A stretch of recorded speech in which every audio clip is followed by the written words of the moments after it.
In sicer na začetku bo vsak predstavil svojo zgodbo, se bomo kar tikali, da bo malo bolj sproščeno vzdušje za jutranjo uro. Tako da, Matevž, imaš restauracijo, v kateri učiš mlade, veščin bodo se potem lažje zaposlili, ampak začel si, kakor recimo temu normalno podjetje.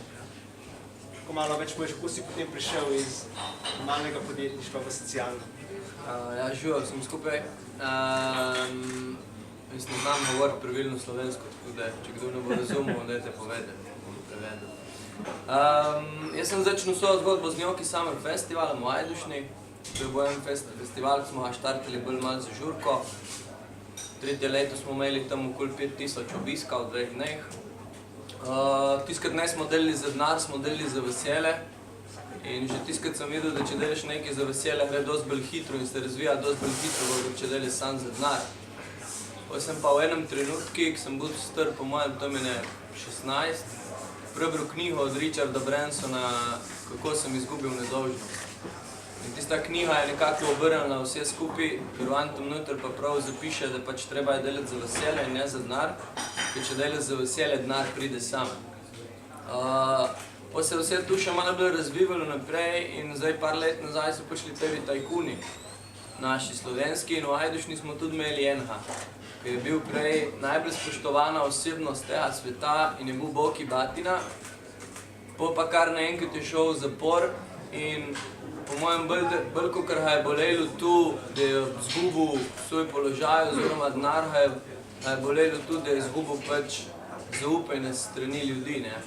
In on je s tem pokazal, da tudi če imaš vsa denar tega sveta, ki ga po mojem ima nekih spravljanja, ti še ne da te možnosti, da te vsi spoštujo in da uživaš v svojem življenju. In zato sem jaz začel razmišljati malo drugače in sem hotel postaviti in zdaj postavljamo skupaj z ekipo S-Projecta poslovni model, ki po eni strani dela ta surov biznis in se gre tega klasičnega kapitalizma, po drugi strani pa pač hočemo vzpostaviti neke projekte, ki pomagajo. Se pravi, da ko delamo en produkt oziroma storitev, jo hočemo takoj povezati z neko dobro stvarjo na drugi strani. Se pravi, ta projekt služi denar, da poleg ta denar se investira oziroma dobiček od tega se investira v te projekte, pač da delamo neko družbeno odgovorno zgodbico. Tu bi bilo, mislim, še prav na hitro malo v S-Projectu, trenutno je v S-Projectu, S-Project je star 1 leto in pol, na današnji dan je v S-Projectu zaposlenih 27 ljudi in cirka 12 zunanjih SP-jev, študentov in tega. Dnevno postrežemo v 3 restauracijah, na 3 lokacijah cirka 1000 obrokov in postavljamo pač nove projekte v 2014, ki se bojo širili tudi ven z gostinstva in bojo pač pomagali novim projektom. Core business je bila v letošnjem letu S-Akademija, ki je trajala 6 mesecev v Ajduščini, ker smo pač izobraževali mlade v pomočnike kuharjev. Zdaj v 2014 se pa pač fokusiramo in se pač se širimo tudi na druge projekte in na druge produkte, tako da bo vsega ratalo dosti več in da bomo pač lahko več denarja namenili v pač dobre projekte. Skozi celo leto, ne samo decembra. To bi sam še dodal, pa bom bo tiho malo cajta. Socialno podjetje in prednost na trgu. Socialno podjetje, če si socialno podjetje, jaz mislim, da imaš 10 do 20% vpliva tu, ko greš semen za biznis, da si ti socialno podjetje. Verjemite mi, da mi, ko delamo steklarno Hrastnik, kamor je treba nahraniti 600 ljudi na dan, lahko bi bili še ne vem kakšno socialno podjetje, če tevi ljudje ne bi dobili dobre storitve, dobre hrane in bi bili zadovoljni, ko pridejo pač jesti. Se pravi, da na prvem mestu je sigurno kvaliteta storitve, bolje je cena in na 3. mestu je tudi, da si ti socialen oziroma nisi socialen.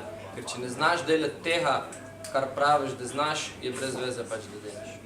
To bi bilo to z moje strani. Imam še eno vprašanje, bo malo dregno v vse gnezdo. Ja. Ok, socialno podjetje pa vse, ampak a vi, kako sem te razumel, želite vzpostaviti poslovni model, ki bo sam sebe z dobičkom napajal in se razvijal? Se že napaja. A pa tudi, ker računate na državno pomoč? Na državno pomoč računamo prav lih toliko, kot vsi ostali. Jaz mislim, da je državna pomoč, oziroma ne vem, kaj misliš kot državna pomoč, ali so to evropska sredstva, ali... Ja, nepovratna sredstva za strani EU in z države Slovenije. Ja, v začetki nismo in jaz pravim sam sebi, da sem bil zelo naumen, ker nismo delali tega. Zato, ker če mi tega ne vzamemo, vzame nekdo drugi. In tisti drugi lahko ne naredi tega, kar mi delamo, ko postavljamo biznis, ki bo fural se naprej, sam sebe pač, ne. Se pravi, da jaz pravim, da evropske sredstva niso namenjena za preživetje, ampak so namenjena za razvoj. Se pravi, evropske sredstva, ja, je treba pridobivati, ne, zato da se lahko hitreje razvijamo, ne smejo biti pa namenjena temu, da dobimo evropska sredstva, ne vem, za en projekt za 3 leta in po 3 letih ta projekt vsak. Hvala, Matevž. No, najlepša med nami, gospodična Alja. Si podjetnica, ne, ampak poleg tega, da hočeš delati najboljše produkte na svetu, ne, si tudi nekako v zadnjih letih postala iniciativa iz implementacije programiranja na različne družbene skupine, ki niso moški in beli. Imela si izjemen super projekt Rails Girls, ki je potekal še tako v okviru te startupa, ter prejšnji teden Evropski teden programiranja. To malo več poveš o teh projektih. Ja, malo z druge strani, tako da se še ne preživljam, to delam bolj tako pač prostovoljno moj hobi, pravim. V bistvu začela sem zaradi tega, ker sem malo naveličena tega, da sem pač vedno edina ženska, ne. Ko sem malo razmišljala, če bi danes prišla sem malo zgodaj, ampak sem rekla, če jaz pridem, pa spet ne bo nobene ženske, ne. Tako da malo sem želela to situacijo spremeniti. Tako da smo v bistvu lani, ravno v tem času, sem malo razmišljala, organizirali prvo delavnico Rails Girls, ki je v bistvu namenjena temu, da ženske vseh starosti spozna z tem, kaj je sploh programiranje, kako deluje internet in tako naprej. In smo v bistvu planirali eno tako dosti malo zadevo, smo mislili, sej 20 punc bomo nabrali in smo dobili potem 100 prijav v manj kot 12 urah. Tako da se je pokazalo, da je zelo veliko potrebe po teh znanjih na trgu, tako da zdaj so bile v Sloveniji že 3 delavnice Rails Girls, na kateri smo dobili 1000 prijav skupno.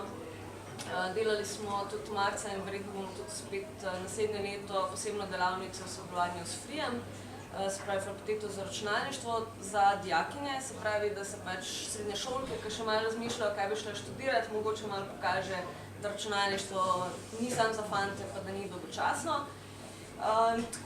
In tega je v bistvu po celi Evropi zelo veliko, tako da nekako nastala tudi letos poleti ideja, da bi se te iniciative malo povezale.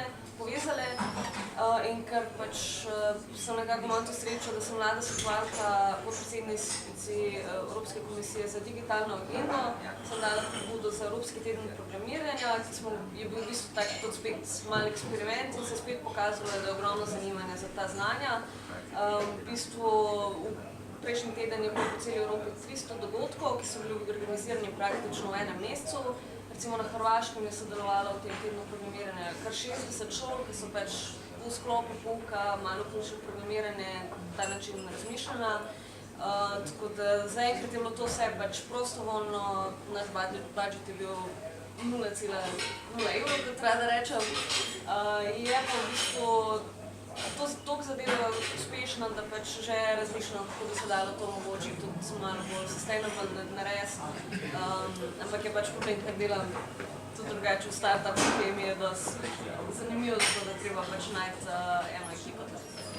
Bi pa rada omenila, da je v bistvu pri vsem tem delu se nam zelo pomagala tudi slovenska startup podjetja, recimo pri Rails Girls, sponzorji so bili Zamanta, Klika in Žabec, in tudi druga podjetja, tako da zelo veliko pomagajo po vseh teh dogodkih. Tako da, če karkoli takega organiziraš, v bistvu vedno najdeš vsaj nek prostor ali pa podporo za eno izmed startup podjetij. Tako da to se mi zdi zelo pomembno. Ok, in torej koliko evropskih prihodnjih, kaj zdaj, Marko Zuckerbergov je nastal prejšnji teden? Ne vem, upam, da čim več. Gre pa v bistvu samo, ne delamo nekako programerje, učimo tudi nek nov način razmišljanja, tudi malo bolj, da šole začnejo tudi malo bolj svobodno delati, malo bolj podjetniško razmišljati, tako da je vse to povezano, da nismo pač le pasivni potrošniki, ampak da se malo bolj aktiviramo, malo bolj spoznamo tehnologijo, ki postaja vse bolj pomembna. Torej v bistvu ne prodajaš znanja, ampak ideologijo? Na nek način, ja, tak nek pristop. aktivacije Evrope. Super. Hvala, Alja. Tomaž. Tomaž je pa direktor startup šole Hekovnik, ki je zadnja leta postala in je zelo pomemben del startup ekosistema v Sloveniji. Medtem, ko smo se mi pogovarjali, kaj bomo danes se pogovarjali 2 dneva nazaj, je rekel Tomaž, da so oni v bistvu nastali kakor odziv na pomanjkanje ekosistema. Se prav zapomnil? Lahko bi temu rekel. Dobro jutro vsem. Za mene je tudi še jutro. Sem bolj dobro funkcionalen popoldan. Ja, v bistvu 3 leta nazaj, dobre 3 leta nazaj, ko smo mi začenjali, je bilo tako, pač smo videli, če želimo delati startupe, kako jih sploh lahko delamo, glede na to, da noben nima pojma sploh, kaj je startup. Takrat je bilo tako, pač vsi smo poznali Zemanto, nekateri se spomnijo še Daisyja, kjer je delal Kristjan, s katerim smo skupaj začela. In takrat je bilo pač tako, dajmo malo sploh izobraziti ljudi, dajmo te startupe. Osnovna ideja je bila v bistvu pripeljati znanje iz univerz, ki ga vsi vemo, je kar nekaj, na globalni trg. To je bilo pač osnovno izhodišče. In če želimo to narediti, kaj bi mogli, pač smo podelali, kako to drugi delajo, in najboljši primer tega je bil Y Combinator, pač svetovno znani pospeševalniki Silicijeve doline. In smo rekli, v redu, bomo pobrali startupe in jih peljali v Silicijevo dolino na globalni trg. Pač tako, kot peleš češnje iz Brd v Ljubljano, tako smo rekli, mi bomo pa startupe peljali v meko podjetništva v Silicijevo dolino. In kaj hitro smo ugotovili, da v bistvu ni startupov, ni kaj zagrabiti, tlej treba nekaj drugega narediti. In težava, ki se je pojavila po analizi, je ne to, da manjka startupov, ampak manjka znanja in miselnosti, podjetniške miselnosti v tem okolju. In to ne moreš zagotoviti s tem, da pač samo kažeš, aha, pejte tja, ampak dejansko začneš učiti, delati in se ukvarjati od študentov pa do vseh ljudi, ki želijo pač delati v startupu. In tako smo mi pač iz tega, da smo bili na začetku neke vrste inkubator, potem pospeševalnik, v zadnji fazi smo ugotovili, da izobraževanje je tisto, kar je osnova. Vse, če imaš znanje, pa lahko narediš vse. Tega ti tudi noben ne more vzeti. In zato smo v bistvu se zdaj preoblikovali šolo in iz te šole, ki smo v zadnjih, da rečem, 3 letih dali skozi cirka 300 projektov, podjetij, počasi nastaja nek ekosistem. Seveda se v tem času začeli toliko govoriti o startupih, ne samo zaradi nas, zaradi Aljinih projektov, tudi zaradi vseh ostalih projektov in iniciativ in pobud, da je nam sem pomagali in zdaj imamo v bistvu že preveč dela, preveč stvari in vedno iščemo pa neke nove izzive, neke nove, da rečemo, trende, ki so zanimivi in ki lahko pomagajo ali pa v katere lahko usmerimo mladino, ekipe in jih potem seveda v končni fazi peljemo tudi v Silicijevo dolino.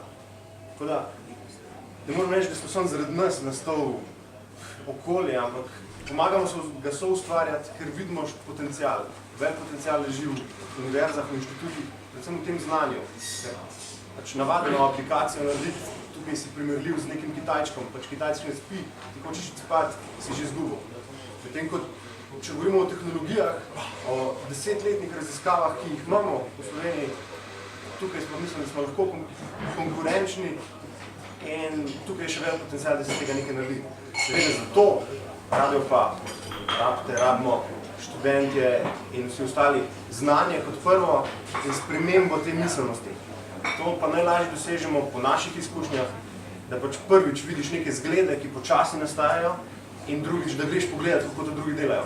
Oziroma pač po naše najbolj, da greš v Silicijevo dolino. No, ampak vi ste taka, recimo temu, hollywoodska zgodba o startupih. Začeli ste v kleti, v bistvu ste še vedno v kleti. Smo še v uni fazi. Ampak zelo aktivni ste v komuniciranju z ekosistemom. Torej, imate v petkih še vedno pivo večer, da pridejo ljudje pa malo nam pomagajo opremljati. Zdaj, če gledamo malo, kako je Silicijevo dolina nastala, pač ta osnova je bila sharing is caring. Pač takrat, če berete te knjige, takrat so si vse delili. So si delili kodo, so si delili znanje, so si delili ženske, drogo, ne vem, tako če berete zdaj nastanek Silicijevo doline. In tudi mi smo ugotovili, da pač, če delimo to znanje, čist pač to osnovno samo med ljudi in jih povezujemo te ljudi med sabo, da začnejo med sabo delati, pa ne gotovo na delovnih akcijah, da pač urejamo okolje, glede na to, da smo pač povsem privatni in smo mogli se znajdeti in glede na to, da nismo imeli nekih hudih zagonskih sredstev, smo pač zasedli eno klet in začeli urejati svoje. In povabili ekipe, ljudi, ki nam pomagajo, ki delajo v naših ali pa se izbružijo v naših programih, pa rekel, daj skupaj pa bomo nekaj naredili, bomo uredili okolje. Vsi, ki ste bili v Hekovniku, veste, o čem govorim, vsi, ki niste bili povabljeni, pač malo pleskamo zidove z zanimivimi napisi, ki vsak napis nekaj pomeni. Urejamo pločajnico, ki je odprt prostor od 6. zjutraj do 10. zvečer za vse, ki želite delati, stormati ali se samo pogovarjati, samo priti na kavo, se učiti. In ta, da rečem, socialni vidik smo vpletali v Hekovnik, ker mislimo, da ta osnovni nivo je pač deljenje, tu več ko daš, več dobiš. In tukaj mislim, da pač moramo vsi nekaj prispevati. To je gradnja ekosistema, ki je na vseh nas. In potem seveda, ko imaš svoj projekt, tam si pač na svoje. No, ampak en super projekt, ki tudi nastal, mislim, ki tudi šel iz Hekovnika, je Slovenska startup hiša v Silicijevi dolini, ki je tudi se podprl takrat še Zamanta, Voxijo pa Tošem, če se ne motim. Vmes se je zaprla, ampak zdaj se je spet rojeva, ali kako je to? Ja, v bistvu tako je. Mi smo o tej startup hiši govorimo že tako 4 leta. Zgodilo se je to, da je pač Tomaž Štolfa, ki je zdaj zelo uspešen v startupu Leje, prej je bil še v Voxejo, ravno takrat imel eno hišo, ki jo je počasi zapuščal in nekako smo to potem skupno, družno, še z Zamanto, 3FS-om, Tošel, družični hrvaški startup Šautem, tudi Bulgari so se pridruževali in smo za eno leto od lanskega septembra do letosnega oktobra, 13 mesecev, odprli startup hišo, ker to, ko sem že prej omenjal, pač ta kroženje ljudi, to, da ljudi pelješ tja, da greste tja, vse vabim in da prosim, pejte si pogledati to, pejte na par dogodkov, pa če je le možno s svojim projektom, ker takrat boste začutili, kaj pomeni Silicijeva dolina. In s to hišo smo dejansko poskušali omogočati in spodbuditi to kroženje ljudi, da jih peljamo tja, da se nalezejo te miselnosti, teh pogledov, teh neomejenosti slovenske in pridejo nazaj in drugače delajo tukaj. In vsi, ki so šli tja, drugače gledajo na slovensko okolje ali pa na slovensko podjetja. Pač ne primerjajo se s sosedom ali pa z nekom, ki je globalno uspešen. Kot ena primerjava. In to hišo smo pač poganjali skupaj eno leto, predvsem tako, kot sem prej omenil, pač sharing is caring in to smo skupaj stopili, smo rekli, to vsi rabimo, dajmo vsak nekaj na mizo, pa poskrbeti za to, da bodo ljudje šli za neko zmerno ceno, pač nekimi osnovnimi stroški, da se nam pokrije, čeprav smo mislili, da smo si delali malo minusa. To hišo in jo preživeli zdaj eno leto, zdaj vsi ne rabimo več toliko, nam se je pa tudi zdelo, da pač ta hiša je premajhna, kakorkoli čudno se to sliši, in smo jo zaprli. Zakaj? Ker če premajhna, trenutno hiša je bila, ko je bila do oktobra, je bila za 9 ljudi. Če imaš 9 ljudi, lahko ponudi samo prostor. Ko ponujaš samo prostor, se primerja z vsemi tistimi kitajskimi prostori, ki so jih dobili in luknjami in najslabšimi moteli, ker nimaš nobene druge dodane vrednosti.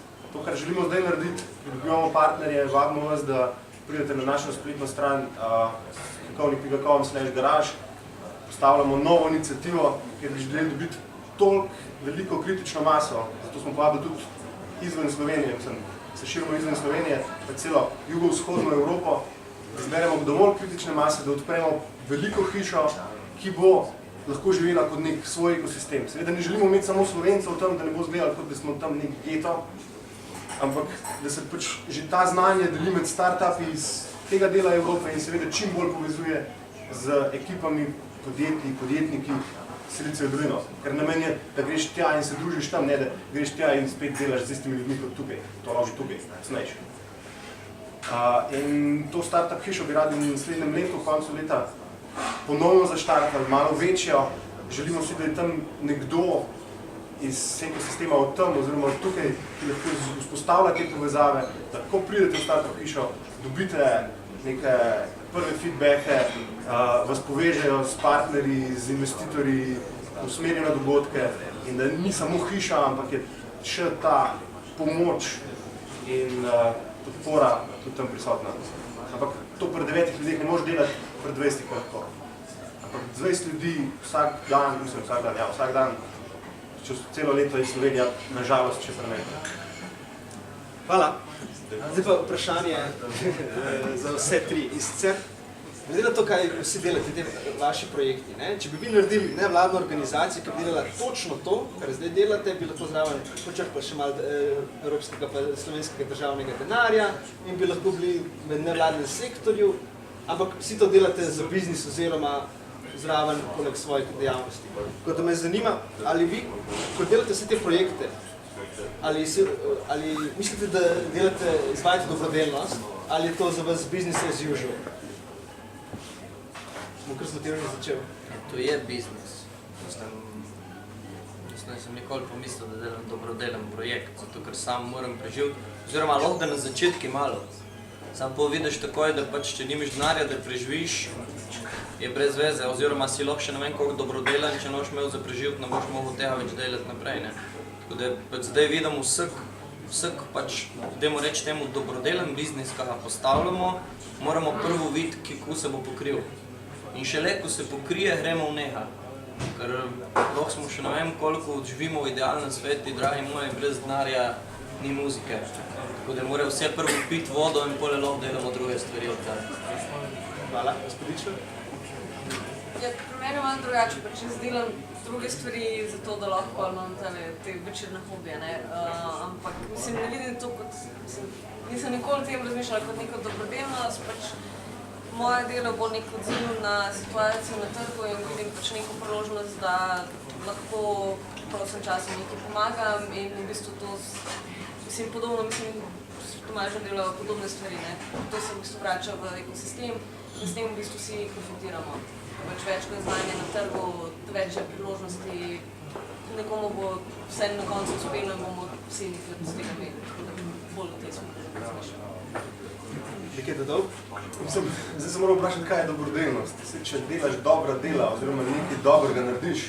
Dobrodelno je, decembra se dobimo na takih dogodkih in darujemo denar za une, ki nimajo to veliko krat mi. To je dobrodelnost.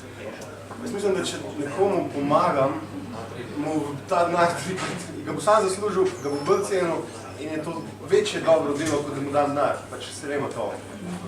Loviš ribe, kupiš ribe, naučiš ljudi, kako se obnašajo ribe in se bodo prilagodili, če se ribe prilagodili. Mislim, da to tranzicijo, mislim, da tukaj smo zdaj počas šiftamo v tem, da znanje, pomoč je višje, boljš, mislim, dobrodelnost je bolj izpadeno, kot to, da daš nekomu denar. Mislim, da to je zdaj sploh v teh časih tako, da bom rekel stavljeno. Ker bo počasih malo konec jutra, še zadnje vprašanje. In sicer, Matej si že omenil, da to, da imaš socialno podjetje, da je dober argument, ko se greš pogovarjati z potencialnimi poslovnimi strankami. Ampak, a so še kakšne druge dobrobiti, da se podjetje tako orientira in da izpostavlja dobrobiti za družbo? Ampak zdaj je že tu socialno podjetje. Mi nismo socialno podjetje, ampak smo neprofitni zavod. Jaz sem mislil, ko smo te zadevo štartali, da bo tu dosti bolj vplivalo na odločitev nekih poslovnih partnerjev, da bojo začeli delati z nami. Sam verjemte mi, da je trenutno v tej naši Sloveniji, ne samo v Sloveniji, tudi po mojem na celem Balkani, tudi da ti delaš nekaj dobrega in da si, sej pomaga. Sam sem videl, da dosti več pomeni tu, za kakšno ceno boš tu delal in koliko dobra bo tvoja storitev oziroma produkt. Tako da tukaj pri nas na Balkani je to še malo tako, no. Recimo ste tudi v stiku s fundacijo Jamie Oliverja, pa imate malo ta vpogled, kako je pa to v tujini. A v tujini pa to, take stvari dajo podjetju večjo dodano vrednost na trgu. Ja, jaz če gledam pač Anglijo, ker jo kar dobro poznam, mislim, da gori je tudi, mislim, da tu dosti bolj vpliva. Če nekdo, mislim, v Angliji se zgodba prodaja dosti bolj, kakor na konci pač nek sam produkt. Ja, vse ljudje za ceno in vse, sem tudi tu, kaj ti delaš in kako tu delaš, ful vpliva, ali boš dobil posel ali ne boš dobil posla. Tako da jaz upam, da bo tu počasi prišlo tudi sem k nam na Balkan in da bomo pač to začeli tudi furati isto logiko, pač, da moramo vsi imeti, da ne moreš ti zdaj nekega dobavitelja stiskati do centa, da ne bo preživel, kako ga boš mogel zamenjati. Ne? Ampak da moramo pač pomisliti tudi na neha, kako bo preživel in da bo lahko preživel, da bomo pole vsi imeli zadosti. Ker jaz mislim, da denarja na tem svetu je zadosti za vse nas. Ne? Zdaj je treba sam pocukati tistem, ki ga imajo malo preveč in dati med tiste, pač, ki ga ne imajo niti za jesti. To je pač moje mnenje. Ali ima Krip Senzors kaj od tega in kako, da si ti toliko aktivna na drugih področjih, ki so recimo dobrodelni? Te sem boljše volje pa.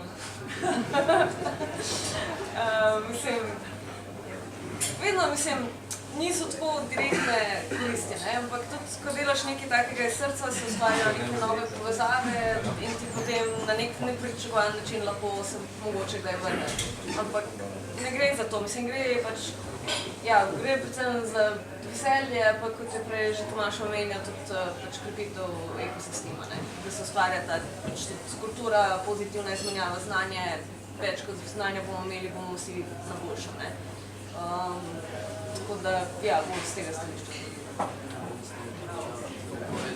Jaz bi povedal eno mojo zgodbico tu, če delaš dobro, da dobiš dobro, ker je taka zelo realna in se je meni zgodila.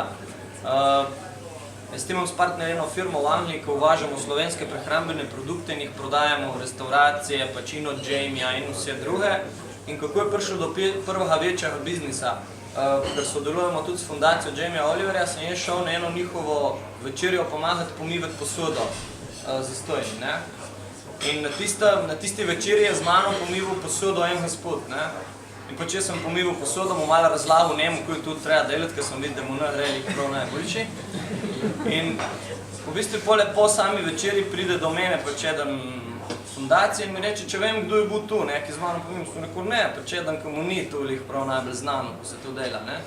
In potem je rekel, tu je bil pač direktor nabave za verigo Selfridges po celem svetu. In sem rekel, cool, in potem, ko smo prišli domov, pač v Londoni, sem povedal mojim partnerjem, ta je bil pa z mano pomival posodo ta in ta, daj dobimo mail in mu pišemo. Potem sem jaz njemu pisal, da smo pomivala skupaj posodo in da jaz bi rad prišel na sestanek, pač da bi se pogovarjali. In čez en mesec smo mi bili s soljo piransko v vseh Selfridgesah, rečemo, po celi Angliji. Tako da vidite, da kdaj moraš narediti, da tudi kaj zastojn, da na drugi strani pač dobiš plačeno za to v dosti večji meri. Hvala.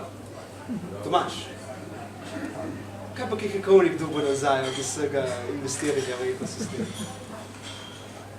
Mislim, v prvi fazi imam neko zaenkrat zadovoljstvo, pa to, da smo še živi.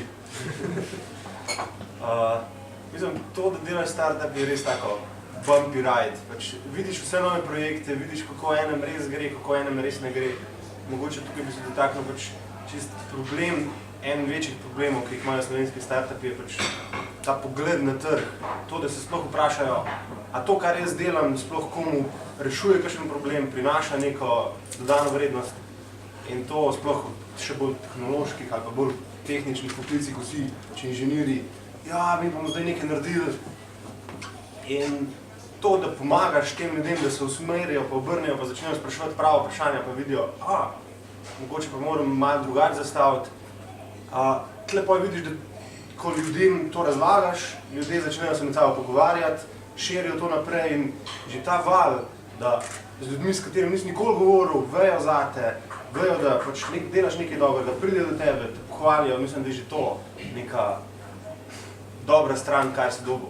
Jaz nisem dobil še milijonov od nobenega, ki nisem pomival posode, nažalost, pa na srečo. Tako da, mislim, ekosistem vrača s tem, da potem se obračajo ljudje in rečejo, lahko pomagate, ko vidijo, da nekaj delaš ali pa da želiš nek nov projekt narediti, nek nov event narediti, lahko vam do tega odprem vrata, z veseljem pridem na vaš dogodek. Že ta mešanje, že to,